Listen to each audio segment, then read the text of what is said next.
Without a religion or without any kind of religion or basis of religion in the U.S., the country will fall apart. Can I read you the First Amendment? Congress shall make no law respecting an establishment of religion or prohibiting the free exercise thereof.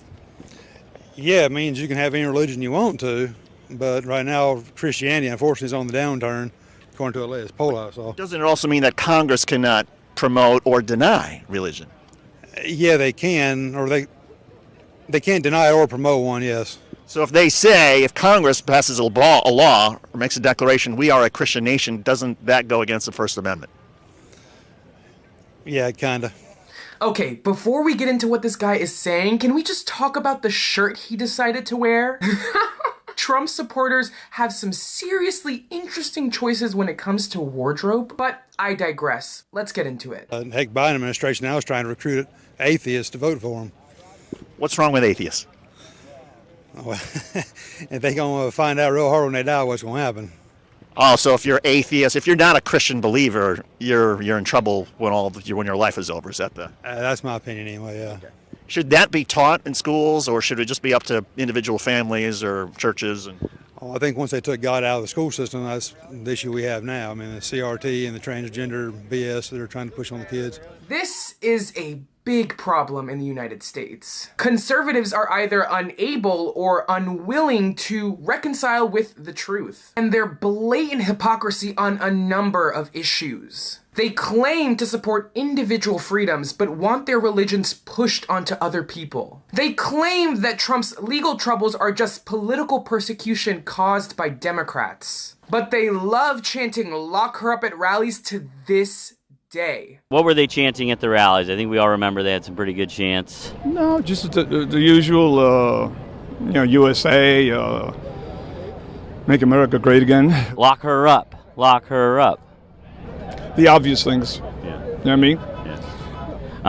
What do you think in general about jailing political opponents? Totally against it. It's against the Constitution. It's not America. It's not the U.S. I mean, think about it. Okay, so I feel like we're talking about two different things. I was talking about when Trump was trying to get Hillary in jail in 2016. Oh, I see what you mean. Well, the blatant incoherence and hypocrisy coming from the right is an alarming tool used by right-wing extremists to manipulate their disillusioned base. Always pandering to their victim mentality, they juxtapose American issues against the integrity of the church and state division. Entitled to the special privilege endowed by an institution that is fundamentally corrupted, they want to keep the system broken. But I think progressives know better, and only time will tell if playing dumb will play out for the Republicans in 2024. Don't let anybody tell us that this is not a Christian country. It is. Is a Jewish person going to burn in hell? Yes or no? Yes or no? You just have to answer yes or no.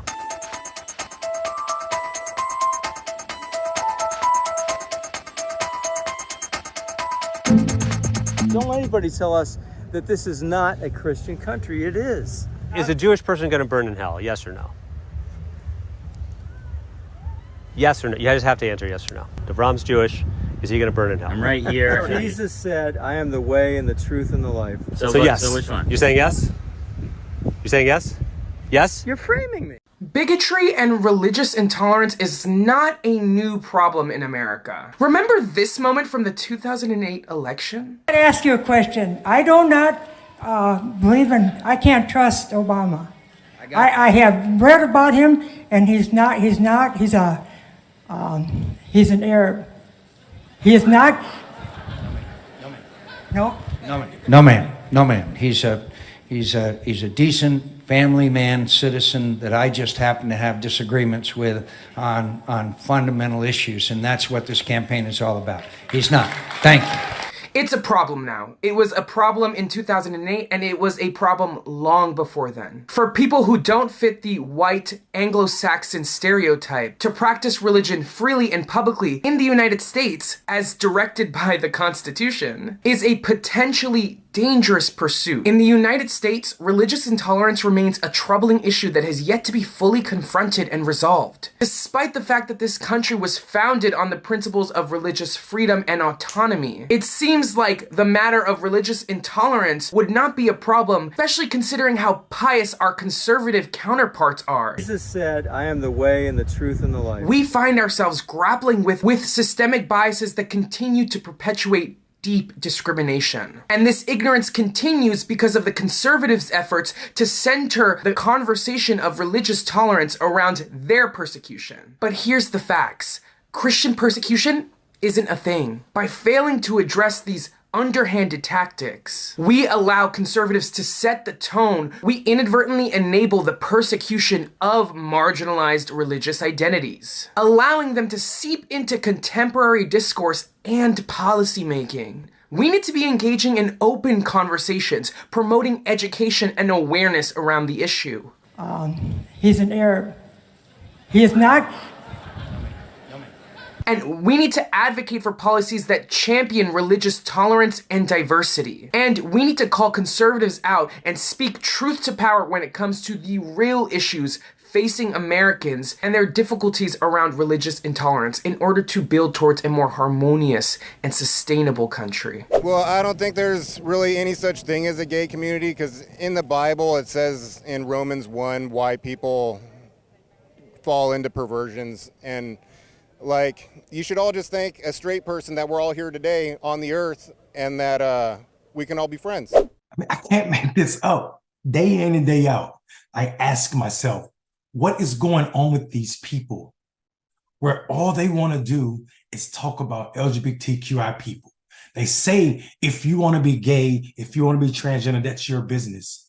Just don't force it on other people. If that's the case, then why every conversation these people are having, these family value people, these godly people having, when you go to a Trump rally, it's about LGBTQI people and wokeness. You know, and look at the people that want to oppress this LBGQ or whatever the heck it is, all these transgenders and gays, and you know, I don't believe in all that crap. That's just, you know. If somebody was, you know, an American who was born gay thinks that the presidency matters and their issues matter, what would you say to that person? They need to read the Bible.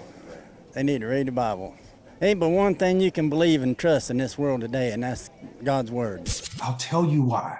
And it was actually alluded to when the first gentleman spoke in this video. He started talking about Romans chapter 1. What a great verse to go to. And he said, God let us know. Paul showed us and told us what was exactly expected of us from the text. And if you read Romans chapter 1, the entire chapter, it speaks exactly to where the Republican Party has found themselves. We know we don't even need to pretend anything else. We just know where the Republicans find themselves in this moment in time. As according to this gentleman, we should read Romans 1. And if you do, you will find out that it says, and since they did not see fit to acknowledge God or consider him worth knowing as their creator, God gave them over to the depraved.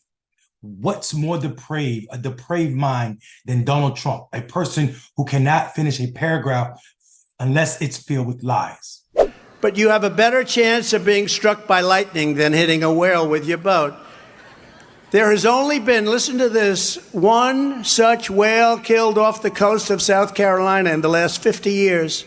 But on the other hand, their windmills are causing whales to die in numbers never seen before. Nobody does anything about that. They're washing up on shore.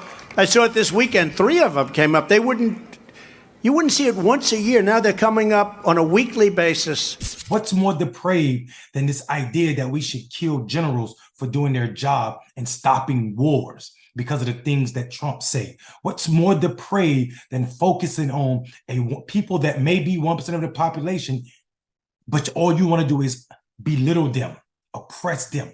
What's more depraved than treating our neighbors from the South looking for political asylum as if they are alien to us? What's more depraved than that? What's more depraved than January 6th and what happened on January 6th?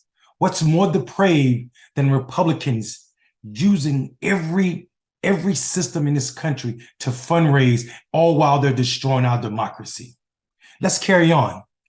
He gave them to the depraved mind to do things that they know which are improper, lying, things that are repulsive, until they were filled with every kind of unrighteousness, wickedness, greed, evil, full of envy, murder, strife, deceit, malice, and mean-spiritedness. This doesn't sound like the Democratic Party. I'm sorry, call it what it is. This is Donald Trump verbatim. It sounds like Roman chapter 1 was reading about a Donald Trump rally. These so-called Christian value folk who value family values are doing exactly what Paul spoke against. They are gossipers, slanderers, haters of God, insolent, arrogant, boastful. That is Donald Trump. That should be on his driver's license, if he had a driver's license. This is the man who believes you need a driver's license to get a loaf of bread. Think about that.